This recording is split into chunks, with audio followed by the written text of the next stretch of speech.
시편 3편 1절에서 8절 말씀입니다. 시편 3편 1절에서 8절 말씀 우리 화면 보면서 같이 합독합니다.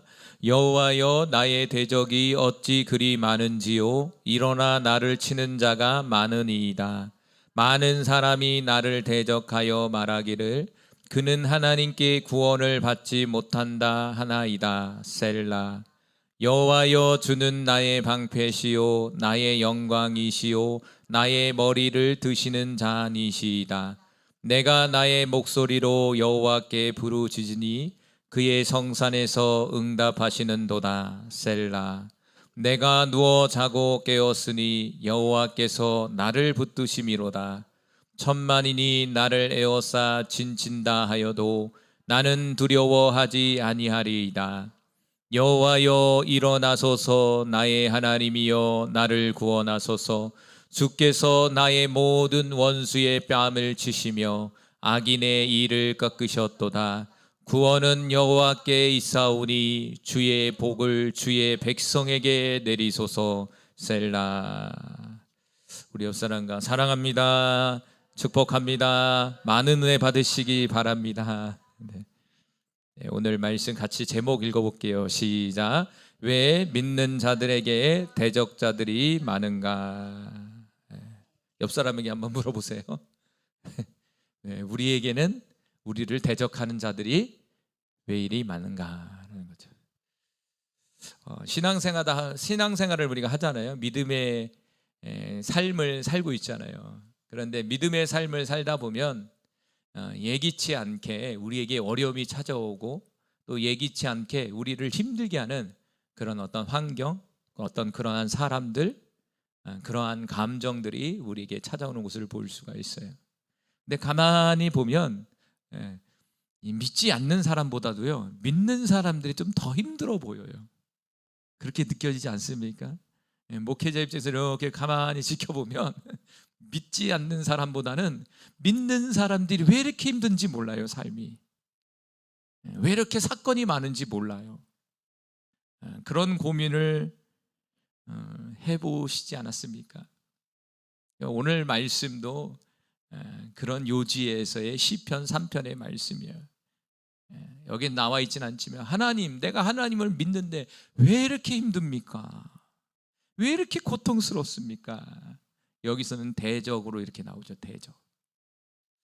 그래서 제가 인공지능에 물어봤어요. 왜 믿는 자들에게는 대적자들이 많은가? 이랬더니 인공지능이 잘 얘기해 줬더라고. 첫 번째로 아주 잘하더라고. 뭐라 그러냐면 첫 번째는 뭐냐면 진리가 불편하기 때문이다, 이렇게 말하더라고. 철학적이죠. 똑똑해. 성경이 맞죠. 진리가 불편하기 때문에 대적자들이 많아지는 것이다. 왜냐하면 이 진리라는 것은 복음인데 복음의 가치를 가지고 사는 것과 이 세상의 가치를 가지고 사는 것들의 충돌이 일어나는 거예요. 이해가 되세요? 세상 사람들은 어떤 문제가 생기면 나름대로의 방법을 찾아서 연구하고 막 이러잖아요. 그런데 복음의 가치를 가지고 사는 사람들은 나의 경험, 나의 감정이 우선이 되는 것이 아니라, 그것도 중요하지만 1순위가 무엇입니까? 하나님이라는 분이, 하나님. 성경이라는 거예요. 성경에서 무엇이라고 얘기하고 있는가? 하나님이 지금 나에게 무엇이라고 얘기하고 있는가? 나는 무엇인가 빨리 결정해서 나가야 되는데 하나님은 잠시 기다리라는 거예요. 지금의 환경에서 볼 때는 빨리 움직여야 되거든. 그런데 하나님의 감동은 멈추라는 거예요. 거기서 충돌이 일어나는 거죠. 그것은 뭐냐면 진리가 불편하기 때문에 그렇다라는 거예요.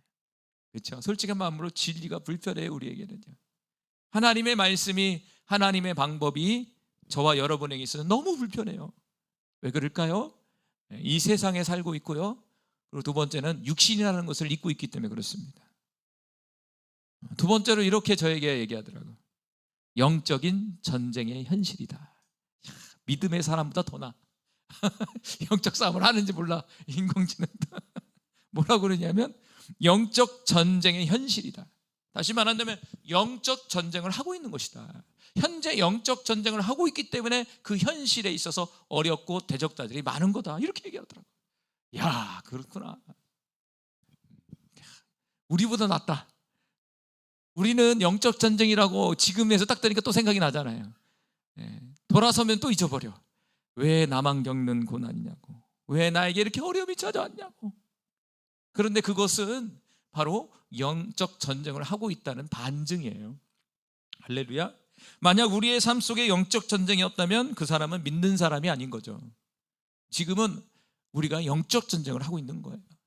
다만 그 영적 전쟁이 다른 거예요. 어떤 사람은 환경에 있어서, 어떤 사람은 마음의 심령에 있어서, 어떤 사람은 어떤 사건에 있어서, 관계에 있어서, 그런 모든 것들이 그냥 우연히 누군가의 잘못으로 인해서 그럴 수도 있겠지만, 성경은 분명하게 보이지 않는 그 이면 속의 역사는 악한 영들의 어떤 역사다. 그러기에 저와 여러분이 치열한 영적 전쟁을 하고 있는 것이다. 할렐루야. 치열한 영적 전쟁을 하고 있는 거예요. 쉽지가 않죠, 전쟁이라는 게.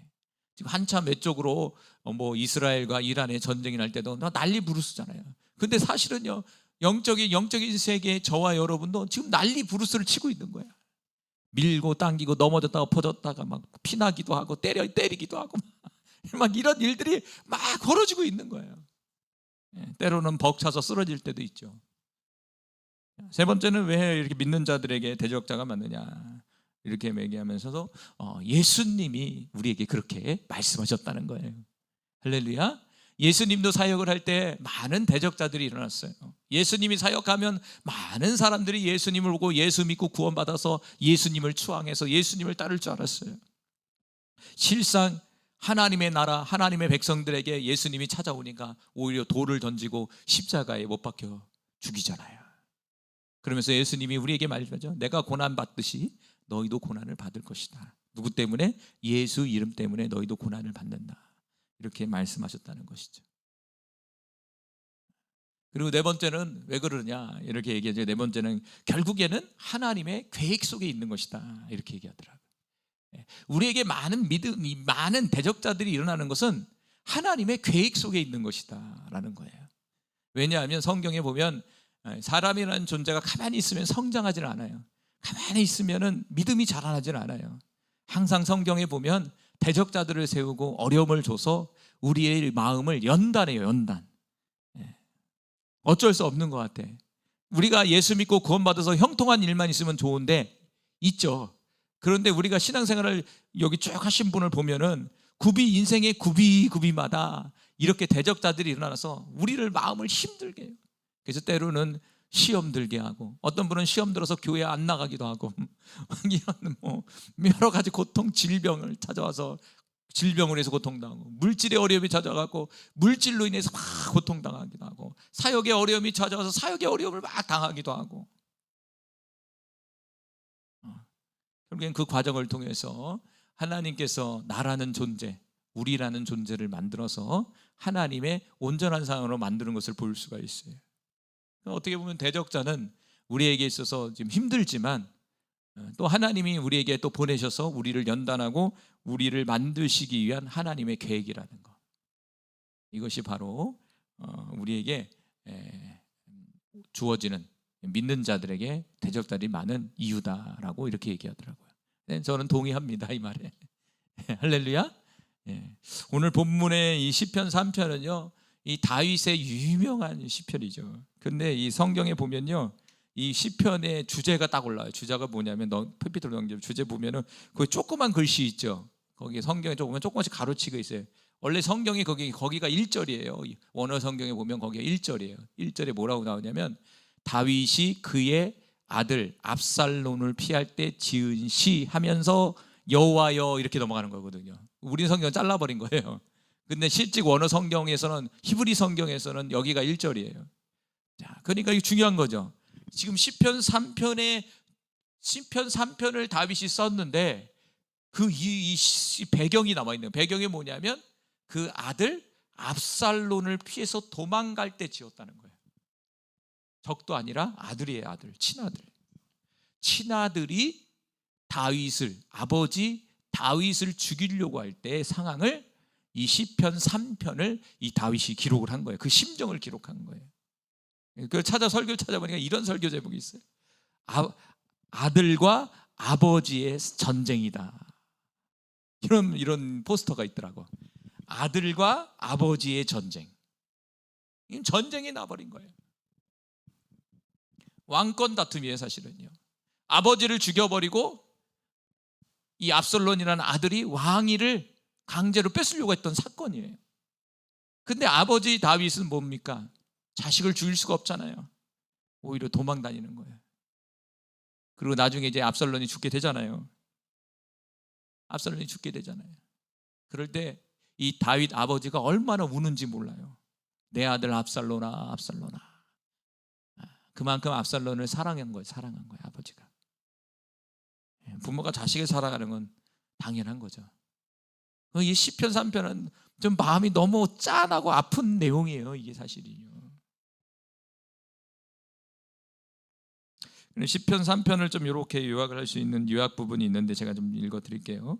압살롬은 다윗의 셋째 아들로 외모가 카리스마로 백성들의 마음을 사로잡았고 결국 아버지를 배신하고 왕위를 찬탈하려는 쿠데타를 일으킵니다.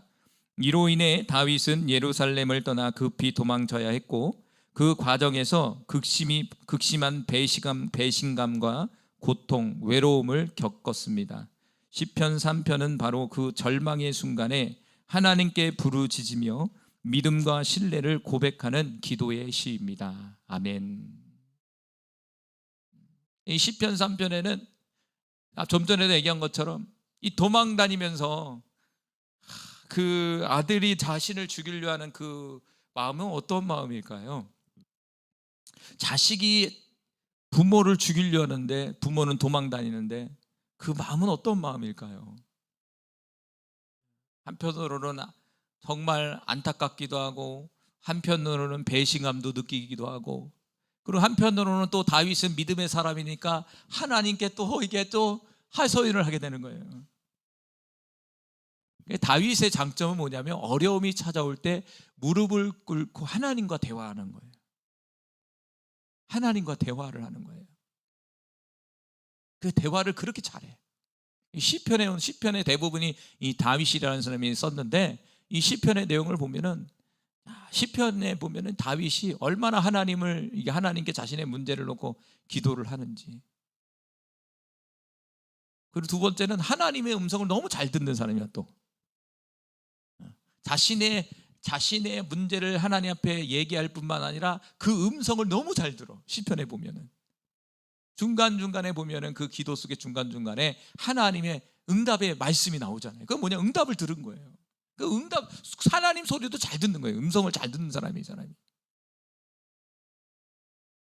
어떻게 묻는 기도를 잘하는 거죠. 묻는 기도.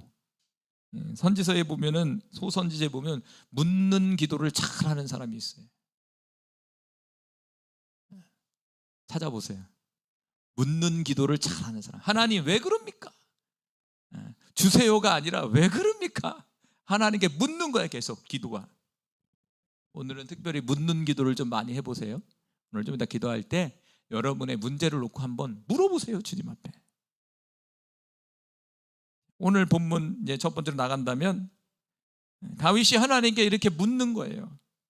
첫 번째는 나의 대적이 어찌 그리 많은지요. 1절부터 2절 말씀 같이 읽어봅니다. 시작. 여호와여 나의 대적이 어찌 그리 많은지요. 일어나 나를 치는 자가 많으니이다. 많은 사람이 나를 대적하여 말하기를 그는 하나님께 구원을 받지 못한다 하나이다. 셀라. 뒷부분에 이 셀라라는 건 뭐냐면 생각해봐라 라는 뜻이에요. 셀라라는 말은 잠시 멈춰서 생각하다라는 뜻이에요. 이 셀라라는 뜻이 음악적으로 보면 쉼표예요. 잠시 쉬는 거예요. 그냥 쉬는 게 아니라 생각해 보는 거예요. 자, 1절에 무엇이라고 얘기합니까? 여호와여 나의 대적이 어찌 그리 많은지요. 다윗이라는 사람은 40년 동안에 이게 통치를 했는데 우리가 전에도 계속 얘기했지만 다윗이라는 사람이 그렇게 형통하지 않았어요. 늘 싸움이 있었어요. 다윗이 왕이 되는 데서도 엄청난 그런 싸움의 과정이 있었고, 다윗이 왕이 되는데도 그 왕이 되는데도 그 과정 속에서도 너무 힘든 거야. 어쩔 수 없나 봐요. 이 나라의 기틀을 세우는 어떤 1세대잖아요. 1대이기 때문에 그런 싸움이 너무 많았던 거예요. 그런데 그 싸움의 절정이 뭐냐면, 사랑하는 자식, 그 아들, 그 압살론이 자신을 대적하는 거예요. 적들을 죽이는 것보다 자기의 자기의 아들, 자식인 그 아들이 자신을 죽이려 하는 그 사건을 목격하는 그 순간에 이렇게 얘기하는 거예요. 나의 대적이 어찌 일이 많은지요. 내 사랑하는 아들까지도 나를 대적합니다. 나를 죽이려고 합니다. 이렇게 물어보는 거예요. 밖에뿐만 아니라 안에까지도 자신을 죽이려 하는 사람들이 일어나는 거예요. 여기서는 대적자라고 표현한 거예요. 압살론이다 이렇게 표현한 게 아니라 은유적으로 뭐냐, 대적자로 표현한 거예요.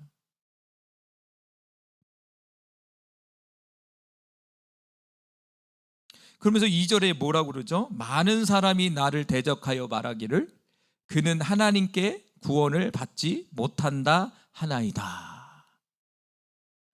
하나님께 구원을 받지 못한다 하나이다. 이 말은 믿는 사람일까요? 믿지 않는 사람일까요? 하나님을 믿는 사람들이잖아요. 하나님이 믿는 사람들이 오히려 자신에게 손가락질을 한다는 거예요. 그거 봐라, 하나님이 너를 버린 거야. 네가 무언가를 잘못해서 그렇게 된 거지. 손가락질하는 거예요. 오늘날 여기 되면 교회 안에서 정죄를 하는 거예요. 믿음의 사람들이 서로 정죄하는 거예요. 거 봐라, 잘됐다, 이 쌤통이다.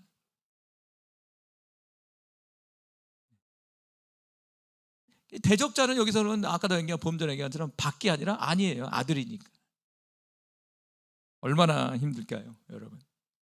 근데 여기 지금 1절과 2절은 현재적인 부분이에요. 시점에서 보내, 시간적 개념은 현재, 과거, 미래, 이렇게 이제 3장은 이렇게 구분이 되어 있거든요. 시간적으로 현재, 과거, 미래로 이렇게 되어 있어요. 구조가 시편 3편의 구조는. 근데 1절에서 2절은 현재적 개념이에요. 현재 지금 자신의 처한 상황을 얘기하는 거예요. 막 도망 다니니까 믿음의 사람들이 뭐라면 하나님이 다윗을 버렸다는 거예요. 그럴 수 있잖아요. 만약 여러분에게 어려움이 찾아오는데 옆에 있는 권사님이 거 봐라, 하나님이 너를 버린 거야. 하나님이 너를 징계한 거야. 막 얘기해봐요. 손가락질 해봐요. 얼마나 비참할까요, 여러분? 그 얼마나 많은 절망감이 찾아올까요? 여기서 대적하는 말이 참, 이게 원어가, 이 대적한다는 말이 읽어볼까요? 차르라는 말이에요. 차르. 깊은 의미를 갖고 있어요. 차르가. 왜 대적이라는 말을 썼을까? 차르라는 말이 세 가지 의미예요. 공간적인 면에서는 좁다라는 맛이고요. 감정적인 측면에서 이 대적이라는 차르라는 말이 고통을 느끼는 걸 얘기하는 거예요. 그리고 세 번째, 이제 대적, 이 차르라는 말이 뭐냐면 고통을 주는 적을 향해서 대적이라고 얘기하는 거예요. 그러니까 이 차르라는 말을 왜 썼냐면 이 세 가지의 의미를 다 갖고 있는 거죠. 좀 원어를 볼게요. 이 차르라는 말이, 다음 넘겨주시면, 이 좁다라는 말이 공간적인 말이잖아요. 그러니까 좁다라는 말이 공간이 좁다는 얘기예요. 공간이 좁으면 어떻죠? 딱 좁으면 답답하잖아요. 그러니까 이 차르라는 말이 대적이지만 그 안에는 뭐가 들어가 있냐면, 지금 이 다윗이 어떤 상황이라는 얘기예요? 답답한 상황이라는 얘기예요. 답답한 상황. 나의 대적이 어찌 그리 많은지요, 이렇게 얘기했는데, 대적이라고 표현했지만 이 차르라는 말의 의미는 첫 번째로 뭐냐면 답답한 상황이라는 거예요. 그러니까 지금 다윗의 상황은 너무나 답답한 상황이에요. 그런데 어떤 답답한 상황이냐, 포위가 돼버린 거예요. 진짜 죽을 수 있었거든요, 이번에. 포위가 돼버린 거예요. 여차하면 죽는 거예요. 이것을 벗어날 길이 없는 거예요. 상상을 해보십시오. 답답한 상황이 찾아버린 거예요. 방법이 없는 거예요. 여차하면 그냥 죽는 거예요. 두 번째는 뭐냐, 차르라는 말이 고난이나 환난을 얘기하는 거예요. 고난이나 환난이라는 건 뭐냐면 내면적으로 얘기하는 거죠. 내면의 마음의 고통인 거예요. 그리고 내면에 있어서 압박감을 느끼는 거예요. 왜 그럴까요? 이 대적자가 누구입니까? 사랑하는 아들이잖아요. 이 사랑하는 아들을 죽여야 되나? 사랑하는 아들을 죽이면 자신이 살 수 있잖아요. 그렇죠? 죽이면 살 수가 있었잖아요. 다윗은요. 아들을 어떻게 죽이냐고 생각해 보세요. 마음의 고통이 찾아오는 거예요. 그래서 뒷장에 보면 이 다윗의 사건을 보면요, 아들을 절대 죽이지 말라고 명령을 하는데 죽여버려요. 장군들이 가갖고. 그래갖고 아들을 죽었다고 그렇게 우는 거예요. 다윗이 명령을 했는데 죽였어. 그 나중에는 말년에 솔로몬에게 명하기를 그 자신의 아들을 죽인 그 장군을 꼭 반드시 처벌을 하라고 유언을 하면서 죽어요. 그래서 나중에 솔로몬이 죽여요, 진짜 아들이. 그만큼 마음에 큰 어떤 사랑과 그 안타까움, 그 내면의 압박감이 막 찾아오는 거예요. 영화 같은 때 봐도 적군, 뭐 나쁘게 나오는 사람도 어떻게 하면 고슴도치도 자기 자식은 사랑한다고 그러잖아요.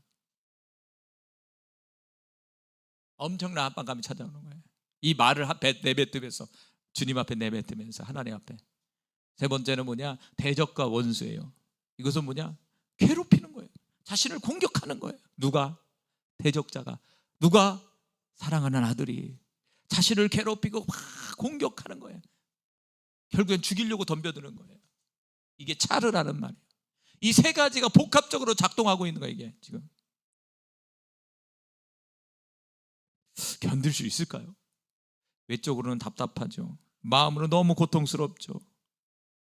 그리고 저 존재가 자꾸 쫓아와서 나를 죽이려고 하죠. 그래서 도망 다닌 것 같아. 이러지도 저러지도 못하니까 다윗이 그냥 도망 다니는 거예요. 근데 옆에 있는 이 장군들은 죽일 수 있는데 왜 도망 다니냐 이거야. 충분히 제압할 수 있는데. 당연하죠. 자기 자식이 아니잖아요. 자기 자식이 아니니까 다 죽일 수 있어요. 근데 본인 자식 죽이라고 하면 못 죽일걸요. 다윗도 똑같아. 자기 자식 아니었으면 죽였지, 벌써 죽였지. 근데 그 대적자가 자기 자식인 거야. 마치 아브라함이 하나님이 나타나갖고 내 독자, 사랑하는 독자 누구죠? 갑자기 이삭을 무리아산에 가서 번제로 드려라. 그거 똑같은 거예요. 내 사랑하는 독자라고 쓰잖아요. 내 사랑하는 독자.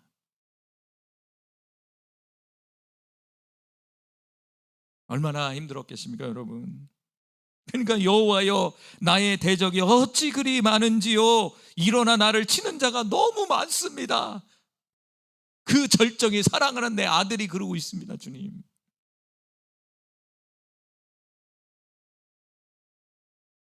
(1절부터) 엄청난 고통이 찾아오는 거예요. 이건 다윗의 어떤 사건이지만 우리에게 이런 상황이 있잖아요. 우리에게 적용해 보십시오. 나 자신에게 성해 보십시오. 여러분 한번 과거의 일을 보세요. 정말 환경적으로 너무 답답해요.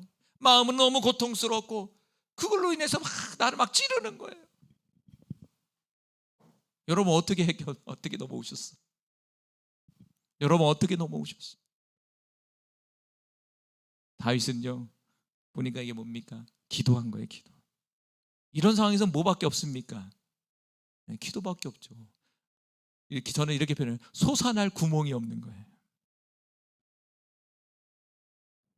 앞뒤로 다 사방이 막혀버린 거예요. 길은 없는 거예요. 길이 없는 상황인 거예요.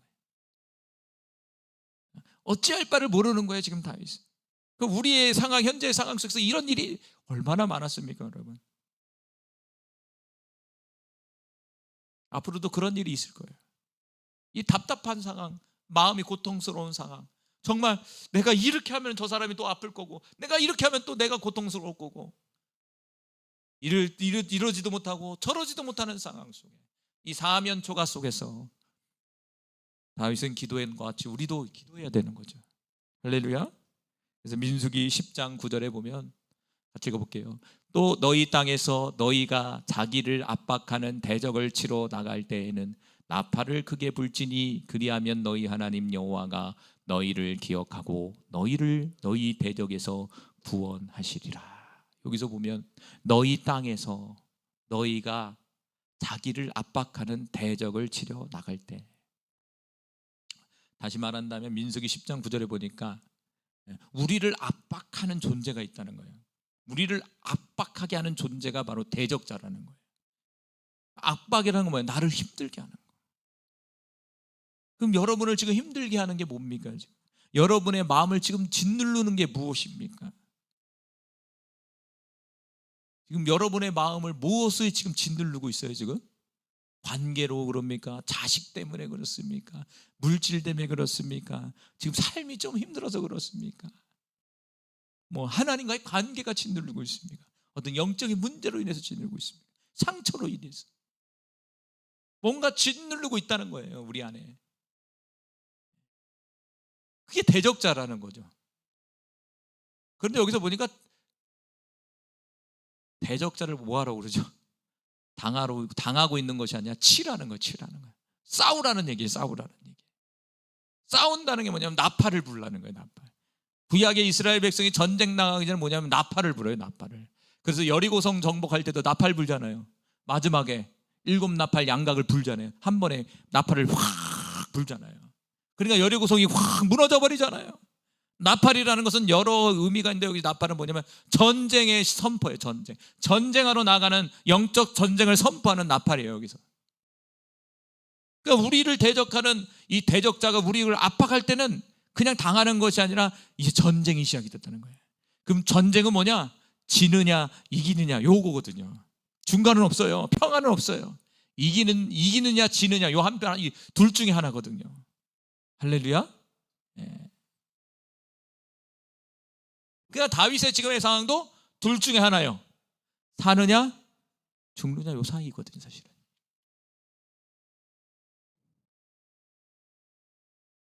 그런데 이제 이 민수기 10장 9절에 보면 우리에게 용기를 주는 거죠.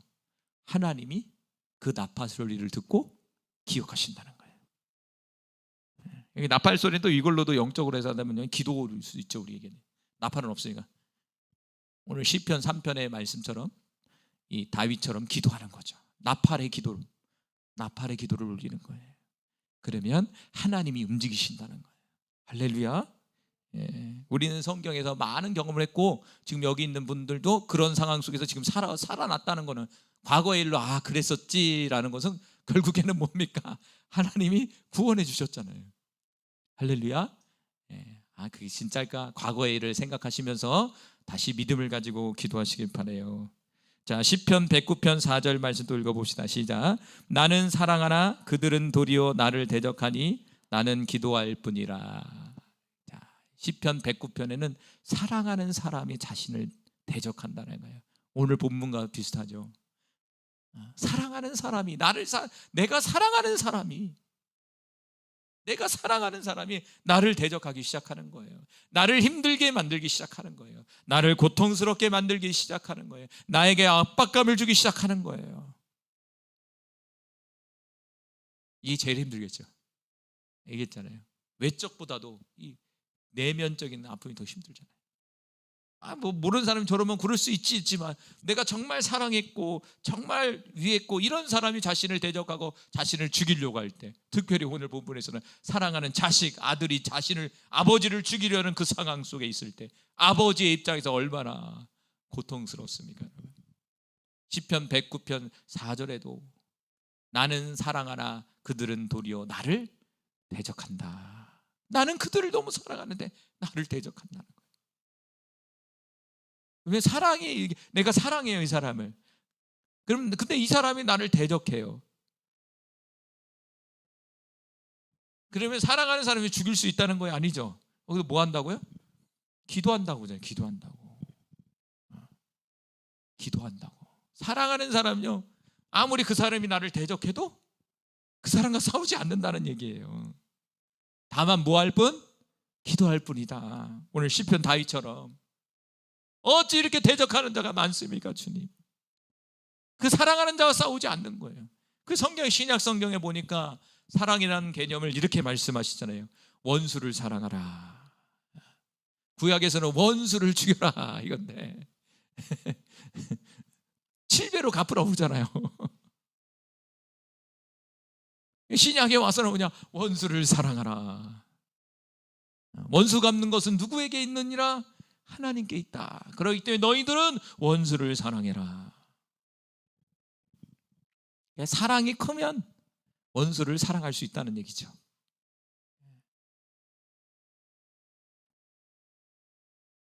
여기 시편 109편에도 자신을 사랑하는 자가 우리로 대적해서 자신은 기도한다. 싸우지 않는다는 거예요. 오늘 본문에서도 사랑하는 아들이 자신을 대적할 때 싸우지 않잖아요. 도망 다니잖아요. 그리고 기도하잖아요. 자, 시편 38편 20절 읽어봅니다. 시작. 또 악으로 선을 대신하는 자들이 내가 선을 따른다는 것 때문에 나를 대적하나이다. 자, 이게 또 문제예요. 어떤 문제냐면 선을 따른다고 해서 나를 대적한다는 거예요. 선이라는 것은 하나님 편에 쓰는 거예요. 하나님 말씀 편에 쓰는 거예요. 하나님의 말씀대로 산다고 대적하기 시작하는 거예요. 하나님의 가치관으로 산다고 나를 대적하는 거예요. 하나님의 가치관으로 사니까 내가 손해보는 거예요. 믿음이죠. 초대교회 때는 어떻게 했습니까? 예수 믿는다는 그 이유로 죽임을 당했죠.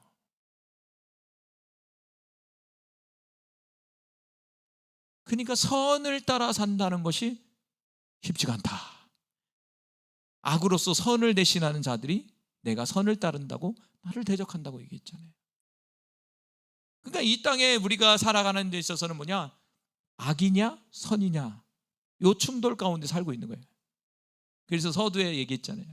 진리가 불편하기 때문에 그렇다. 진리는 선이니까, 세상은 악이니까 서로 충돌이 일어나는 거예요. 빛과 어둠의 충돌이 일어나는 거예요. 빛과 어둠의 충돌이 일어나니까 성경에 보면 그래서 싸워서 죽여버려서 이겨라 이게 아니라 성경은 반대로 보여주는 거 뭐냐? 지는 모습이에요. 사랑하고 섬기는 모습이에요. 어떻게 보면 육적인 세계에서는 지는 모습이잖아요. 철저히 손해보는 인생이잖아요. 어떤 때는 차라리 신앙이 없으면 좋겠다라는 생각 해본 적 있잖아요. 차라리 예수 안 믿을 거 그냥. 괜히 예수 믿어갖고 내가 이게 이렇게 이러지도 못하고 저러지도 못하고 내 마음대로 좀 살고 싶었는데 자꾸 그러면 마음의 양심이 찔리거든. 자꾸 선을 선택하는 걸 알거든 나는. 근데 본능적으로 악을 선택하면 내가 유익이 되거든. 눈을 감고 하고 싶은데도 가끔씩 눈을 감고 하지만 양심에 걸리잖아. 마음이 울리잖아. 주님이 노크를 하잖아요. 너 잘못했다. 그거 아니란 말이야. 우리 안에 성령님이 자꾸 놓고 가시잖아요. 우리 마음속에. 그러니까 불편한 거야. 할렐루야. 예. 선을 따라 살게 되면 대적자가 일어난다는 거예요. 할렐루야. 예. 그러니까 우리가 말씀대로 살게 되면 그만큼 우리를 대적하고 우리를 힘들게 하는 그런 요소들이 많아진다. 그걸 우리에게 말씀해주고 있는 거예요. 그 증거는 바로 우리가 살아있다는 증거죠. 그게 바로 내가 믿음의 사람이라는 걸 증거해주고 있는 거예요. 뭐 하나님이 우리를 만나서 우리가 인정할 수 있지만 이런 모습을 통해서 현재적 삶 속에서 내가 지금 어떤 모습인지를 우리가 알 수 있다는 것이죠. 그래서 문제가 없다는 것은 생각해 봐야 돼요. 현재의 삶 속에 문제가 없는 삶은 좀 생각해 봐야 돼. 현재의 삶 속에 나름대로 힘들고 어렵고 고통스럽고 대적자가 일어난다는 것은 그만큼 살아있다는 증거고 그만큼 하나님이 우리를 사랑하고 있다는 증거입니다. 여러분 할렐루야. 그래서 힘을 내야 돼요. 그러면서 두 번째 이 다윗은요 자신의 과거를 상기하는 거예요. 기도 속에서 하나님은 나의 방패였고 영광이셨고 머리를 드시는 자였습니다. 자, 3절 4절 읽어봅니다. 시작. 여호와여 나의 방패시요 나의 영광이시요 나의 머리를 드시는 자신이다. 내가 나의 목소리로 여호와께 부르짖으니 그의 성산에서 응답하시는도다. 셀라. 하나님은 어떤 분이라는 걸 상기하는 거예요. 중요하더라고.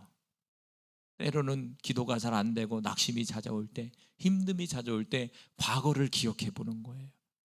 하나님은 어떤 분인지를 돌이켜보는 거예요. 시편에 보면 곳곳에 하나님은 이런 분이다라고 얘기를 해요. 그것은 뭐냐면 자신이 경험한 하나님을 설명해 주고 있는 거예요. 오늘 3절은 다윗이 경험한 하나님을 되새겨보는 거예요. 현재는 너무 어렵지만 다시 한번 생각해 보는 거예요. 하나님은 자신에게 있어서 방패라는 거예요. 방패는 무엇입니까? 적군으로부터 보호해 주는 역할을 하는 거잖아요. 방패는 어떤 전쟁을 치르는 데 있어서 자신을 보호해 주는 전쟁 도구잖아요. 그러니까 지금 전쟁하고 있다는 얘기예요. 전쟁.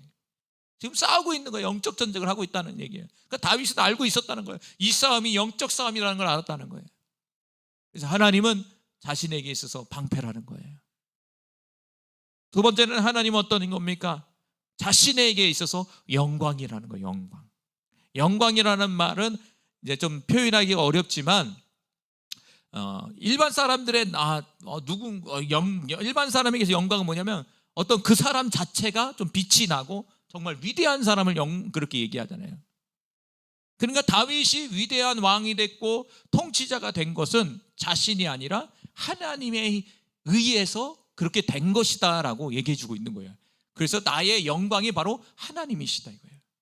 내 스스로가 왕이 된 게 아니라, 내 스스로가 높아진 게 아니라 하나님이 나를 도왔기 때문에, 하나님이 나와 함께 했기 때문에 내가 왕이 되었기 때문에 이만큼 영광을 받은 것인데, 그 영광은 사실은 하나님의 것이다 이렇게 고백하고 있는 거죠. 그런데 현재의 삶은 어떤 삶? 방패라고 했겠지만 현재는 쫓기고 있잖아요. 현재는 왕이 아니라 도망다니는 신세가 되어버렸잖아요. 과거 얘기하고 있는 거죠 사실은. 그런 상황이지만 과거의 일을 생각해 보는 거예요. 하나님은 과거에 나를 보호해 주셨다. 그리고 나를 이만큼 높여주셨다. 그리고 세 번째는 하나님은 어떤 분? 나의 머리를 드시는 분이다. 한번 생각해 보세요. 여러분 만약에 어려움이 찾아오면 머리가 이렇게 올라옵니까? 어떻게 됩니까? 네, 자동적으로 숙여지잖아요. 고개가 무거워져요. 땅을 보기 시작해요. 염려 걱정이 찾아오고 무거움이 찾아오면, 고통스러우면 고개를 빳빳이 드는 것이 아니라 다 이렇게 숙여지더라고. 땅바닥 보고 다녀 이렇게. 가끔씩 이렇게 사람들 지나가는 이렇게 보면 행복한 사람이 없어. 가끔씩 이러고 다니는 사람인데 대부분 좀 여자분들이 그러더라고. 좀 한 40대 50대 이렇게 50대 60대 이렇게 되신 분들은 얼굴이 좀 어두워. 그래갖고 이러고 다녀. 이러고 바닥을 그렇게 보고 다니더라고.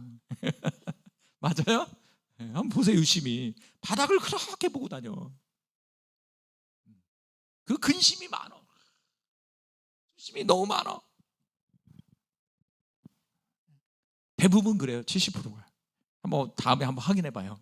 지나가다가 사람들의 표정을 한번 보세요. 어려우면 고개가 숙여지죠. 그런데 하나님은 머리를 들게 만드신다는 거예요. 우리 머리를 잡아서 이렇게 든다는 거예요. 자, 머리라는 말이 로시죠. 로시. 머리가 중요하잖아요. 사람의 제일 중요한 게 머리예요. 머리. 중심이죠. 중심. 로시. 머리를 먼저 들어야 회복이 일어나는 거죠. 드신다는 말이 룸이라는 말이 룸. 다시 말하면 높이다라는 말이죠. 그러니까 머리를 이제 높이겠다 숙였던 것들을 다시 세우는 걸 이렇게 얘기하는 게 룸이에요. 룸. 예, 드신다는 말이.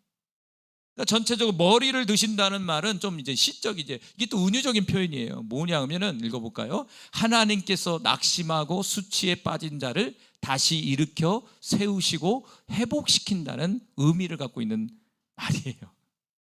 하나님이 내 머리를 드신다. 시적 표현이잖아요. 시라는 게 그렇잖아요. 은유적인 표현을 많이 쓰잖아요. 이 머리를 든다는 게 뭘까? 지금 이 시편의 저자인 다윗의 상황은 낙심되어 있고 수치감에 빠져 있고 고통스러우니까 고개를 들을 수 없이 근심과 걱정으로 땅만 보고 있는 거예요.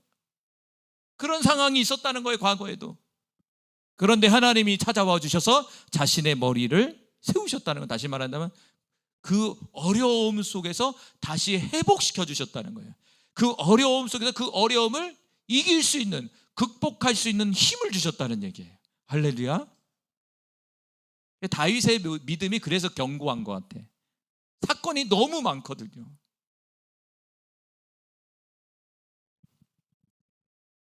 다시 생각해 보는 거예요. 하나님이 그렇게 하셨다는 거예요. 그러면 지금 겪고 있는 이 일은 미래에 있어서 하나님이 반드시 머리를 들게 하실 것이다 라고 말하고 있는 거예요. 그래서 과거가 중요해요. 과거. 우리가 기도 속에서 때로는 어렵고 낭망할 때 과거를 돌이키라는 말이 있잖아요. 성경에 보면 많은 부분이 그래요. 과거를 돌이키래요. 자꾸 과거에 하나님 하신 일들을 되새겨 보라는 거예요. 그 과거의 하나님의 경험이 결국에는 현재의 문제를 이길 수 있는 키가 될 수가 있는 거예요. 현재를 이길 수 있는 믿음이 될 수 있다니까요. 그래서 회복시켜 주신다는 거예요. 그럼 회복이라는 말이 얼마나 많을까 찾아보다가 한 3가지로 좀 요약했어요. 첫 번째는 구원의 즐거움을 회복시켜 주신다는 거예요. 이게 우리에게 오늘 필요한 말씀이에요. 읽어봅시다. 시편 51편 12절 말씀. 주의 구원의 즐거움을 내게 회복시켜 주시고 자원하는 심령을 주사 나를 붙드소서. 주의 구원을 회복해야 돼. 이 구원이라는 말이 여러 가지 있죠. 첫 번째는 우리의 영혼의 구원을 다시 회복해야 돼요. 그 첫사랑을 다시 회복해야 된다는 거예요. 그리고 더 나아가 우리의 삶의 모든 영역에 있어서 그분이 나를 도와주셨다는 사실을 다시 한번 회복해야 돼. 그분이 일하셨다는 사실이 다시 깨달아지고 느껴지고 알게 되면 다시 우리에게 뭐가 찾아올까요? 즐거움이 찾아오는 거예요. 기쁨이 찾아오는 거예요. 현재의 어려운 상황 속에서도 과거에 자신을 구원해 주셨다는 그 하나님의 역사를 돌이키고 다시 기쁨을 찾으라 이거예요. 그런데 그것을 하나님이 회복시켜 주신다는 거예요. 회복되길 바랍니다. 이게 오늘 우리에게 주신 말씀이에요. 이 부분이. 두 번째는 우리에게 주신 오늘 말씀은 뭐냐면 시편 39편 13절 말씀. 주는 나를 용서하사 내가 떠나 없어지기 전에 나의 건강을 회복시키소서. 육체적인 건강의 회복을 시켜달라는 거예요. 할렐루야. 여러분 이 땅에 살아가는 데 있어서 건강이라는 게 너무 중요하잖아요. 보니까 아프면 기도를 할 수가 없어요. 몸이 아프면요 기도하고 싶은 마음은 있는데 육신이 따라지지 못하면 기도할 수가 없어요. 무엇을 회복받아야 됩니까? 오늘 여러분의 건강, 여러분을 붙들고 있는 질병들이 떠나가고 하나님의 회복의 역사가 나타나길 바라요. 인간에게 있어서 물질의 문제가 제일 큰 게 아니라 뭐가 제일 큰지 아세요? 질병의 문제, 질병의 문제. 사실은 질병이에요. 돈이 아니에요. 질병의 문제예요. 그 건강한 게 얼마나 큰 축복이에요. 돈인 줄 알잖아요. 아니에요. 몇십억을 갖고 있어도 만약에 그 사람이 질병이 걸리면요 자신의 재산을 다 팔아서라도 그 질병에 낫고 싶은 것이 사람의 마음이에요. 그렇죠? 인간에게서 제일 큰 게 질병이에요. 사실은 돈의 문제가 아니에요. 여러분을 붙들고 있는 질병 많잖아요. 요즘에 하나님 회복시켜 주십시오. 과거에도 고쳐주셨잖아요. 현재 앓고 있는 이 질병도 반드시 고쳐주실 거예요.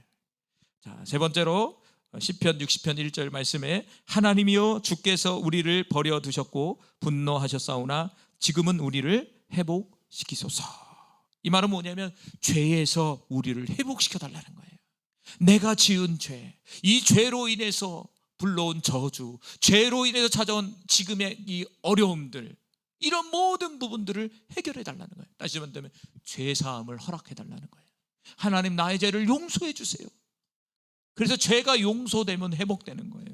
지금의 이 사건은요 과거에 다윗이 밧세바와 간음 사건이 벌어져 버렸어요. 그리고 나서 하나님이 뭐라고 얘기하냐면 너희 집안에 칼이 떠나지 않을 거다. 너희 집안에 칼이 떠나지 않을 거다. 다시 말한다면 너희 가문에는 칼로 망할 거야. 칼로 인해서 서로 칼이라는 거야. 전쟁이잖아요. 싸우고 죽이고 이러냐. 칼이 떠나지 않는다고 예언을 해버린 거예요. 근데 그게 실제적으로 일어난 게 뭐냐면 이 압살롬 사건이에요. 실제적으로 아버지를 대적하는 거예요. 형제가 형제를 죽이는 거예요. 형제가 형제를 죽이잖아요. 형제가 또 간음 사건이 또 벌어지고 이후에 다말이라는 그 누구 죄입니까? 아버지. 다윗이 그 간음죄를 저지러서 용서를 구했지만 그 결과가 그 가문 속에 나타나기 시작한 거예요. 얼마나 죄라는 게 무섭습니까, 여러분? 그런데 오늘 시편 60편 1절에는 그 죄에서 우리를 회복시켜 주십시오. 그 죄에서 우리 가문을 회복시켜 주십시오. 그 죄에서 우리 자녀들을 회복시켜 주십시오. 죄에 붙들린 인생, 나를 붙들고 있는 이 죄악의 요소들을 하나님 해결해 주셔서 구원해 주십시오. 회복시켜 주십시오 라고 기도하시기 바라요. 그러면서 마지막에 4절에 내가 오늘 본문에 간다면 내가 나의 목소리로 여호와께 부르짖으니 그 성산에서 응답하시는도다. 셀라. 결국에는 하나님이 이런 분입니다라고 고백하면서 이 다윗이 기도했다는 거예요. 성산이라는 건 예루살렘 성전에서 기도했다는 거예요. 하나님 앞에 간절히 기도했다는 거예요. 그런데 그 기도는 허공을 치는 기도가 아니라 하나님이 응답하는 기도였다는 거예요. 할렐루야. 하나님은 우리에게 응답하시는 분이라는 거예요. 자, 예레미야서 33장 3절에 보면 너는 내게 부르짖으라 내가 내게 응답하겠고 내가 알지 못하고 크고 비밀한 일을 내게 보이리라. 아주 많이 듣는 말씀. 예레미야 33장 3절에 내게 부르짖으라 내가 응답하겠다. 응답이란 말이 아나라는 말이에요. 뭐냐면 하나님이 대답하겠다라는 뜻이에요. 하나님이 대답하신다는 거예요. 우리가 물으면 그분이 대답하신다는 거예요. 그 대답의 증거가 뭐냐면 우리의 삶의 현장에서 기도의 응답으로 나타나는 거죠. 대답을 먼저 들어야 돼요. 그분의 입에서 대답이 나오면 그것은 이루어지는 거죠. 어느 날 문득 이런 생각이 들었어요. 우리가 기도를 쭉 하다 보면은 작전 기도를 하잖아요. 제가 한 20일 작전 기도를 했어요. 다 끝났는데 기도대로 안 되고 있는 거예요. 기도대로 안 되고 있는 거야. 근데 어느 날 아침에 있는데 그런 생각이 쭉 들어오거든. 응답이다. 그래서 마음속에 뭔 생각이 들면 그렇구나. 내가 기도 속에서 이 방향으로 이렇게 해주세요 라고 했는데 그럼 이 방향이 되면 그게 응답이라고 생각했는데 그게 아니라 그날 아침에 딱 둘이 하나님 저에게 감동을 주는 게 제가 이렇게 기도했는데 이 방향이 아니라 응답이 없는 거야. 그게 응답이 없는 자체가 그게 하나님의 응답이라는 거야. 아직 시간이 안 돼, 때가 안 됐기 때문에 그게 너에게 주는 응답이야. 이렇게 얘기하더라고. 무릎을 그렇구나. 반드시 응답을 하는데 그 응답이 내가 지금 그 기도 속에서 하는 그 응답의 방향도 있을 또 응답이지만 반대 방향으로 나타나는 그 현상도 응답이라는 거예요. 그러면 하는 말에 그게 하나님 응답이군요. 그 무거운 짐이 딱 내려오시더라고. 나는 그럼 내가 이런 방을 내가 원했구나. 근데 주님은 이렇게 응답하셨구나. 그러니까 짐이 하나가 탁 내려와지더라고. 그럼 더 기도하라는 뜻이구나. 그렇게 저에게 딱 말씀하시더라고 아침에. 할렐루야. 그 응답입니다 여러분. 야나라는 말이 대답을 해주는 거예요. 내게 부르짖으라 내게 응답하겠다. 근데 크고 은밀한 일을 보여주겠다. 야 A가 아니라 B야. 이걸 가르쳐준다는 거예요. 네 A 기도했지? 너 B야. 이게 응답이야. B가. 그 얘기예요. 할렐루야. 마태복음 7장 7절 8절 구하라 그리하면 너희에게 주실 것이요 찾으라 그리하면 찾아낼 것이요 문을 두드리라 그리하면 너희에게 열릴 것이니 구하는 이마다 받을 것이요 찾는 이는 찾아낼 것이요 두드리는 이에게는 열릴 것이다. 열심히 구하라는 얘기죠. 그래서 구하라 이 말은 뭐냐면 현재 명령이에요. 지금 구하라는 거예요. 그러면 열심히 구하면 응답 오는 거예요. 응답 오는데 내가 원하는 방향이 아닌 하나님이 원하는 방향으로 응답할 수 있다. 그걸 염두하면서 기도하셔야 돼요. 그러니까 믿음을 갖고 기도는 해야죠. 내가 어떤 뜻을 갖고 기도하면은 그 상황을 잘 주시해서 응답이 없네 이렇게 생각하면 안 돼. 하나님 반드시 우리의 기도에 응답하신다니까. 내가 원하는 A가 아니라 B였구나라고 생각을 하셔야 돼. 자, 마지막으로 마가복음 11장 24절 시작. 무엇이든지 기도하고 구한 것은 받은 줄로 믿으라. 그리하면 너희에게 그대로 되리라. 할렐루야. 무엇이든지 믿음으로 구했으면 그대로 되는 거예요. 근데 좀 전에 얘기한 것처럼 A도 될 수 있지만 B도 될 수 있다. A를 원하지만 B가 된다. 그럼 주님이 원하는 건 B다. 내가 A를 구했는데 하나님이 A를 역사한다. 그럼 맞은 거지. 그럼 더 좋지. 더 좋잖아요. 그러면요. 금상첨화죠. 그러면 좋은데 그런 경우가 별로 없죠. 사실은 주님의 마음을 알아서 이렇게 하면 좋은데 우리는 상황을 보고 자꾸 기도를 하니까 그래요. 사실은 저도 그래요. 성령에 따라서 이렇게 기도하는 게 아니라 상황에 따라 기도하는. 당장 물질이 필요하면 당장 물질 달라고 하는 거고, 병 들면 당장 고쳐달라고 그러는 거죠. 상황 따라 기도하는 거죠. 안 고쳐준다 이 얘기를 안 들으려고 그러는 거죠. 주님 안 고쳐줄 거야, 안 줄 거야. 그래서 기도는 응답된다는 거예요. 오늘 본문의 상황은 다윗이 너무나 어려웠어요. 주님께 토로하는 거예요. 도와달라고. 어찌할 바를 모르는 거예요. 그런 상황 속에서 과거에 자신을 도우신 하나님의 역사를 돌이켜보는 거예요. 그러면서 반드시 이 기도는 응답된다는 믿음을 가지고 지금 구하고 있는 거예요. 그러니까 기도라는 게 여기까지 와야 돼. 응답의 확신까지. 그래. 이게 응답의 확신이야. 지금 이거 4절은 반드시 응답한다. 지금 기도는. 그래서 뒷부분에 이제 하나님이 응답을 하세요. 말씀을 하세요. 미래에 이제 미래적 선포를 해요. 이 다윗이. 우리에게도 그런 역사가 나타나길 바랍니다. 할렐루야. 오늘 기도할 때도 우리의 여러 가지 대적자들이 있을 거예요. 말 못하는 어떤 사정들이 있을 거예요. 그런 사정 속에서 여러분 주님 앞에 믿음을 가지고 기도하시길 바라요. 기도는 반드시 응답됩니다. 더 나아가 믿음의 확신이 없으면 과거에 하나님이 일했던 것들을 다시 한번 떠올려 보세요. 그러면 그 불신앙이 오히려 믿음으로 바뀌어서 더 힘차게 기도할 수 있을 거예요. 하나님은 반드시 우리에게 응답합니다. 여러분 그 믿음 붙들고 승리하시길 바랍니다.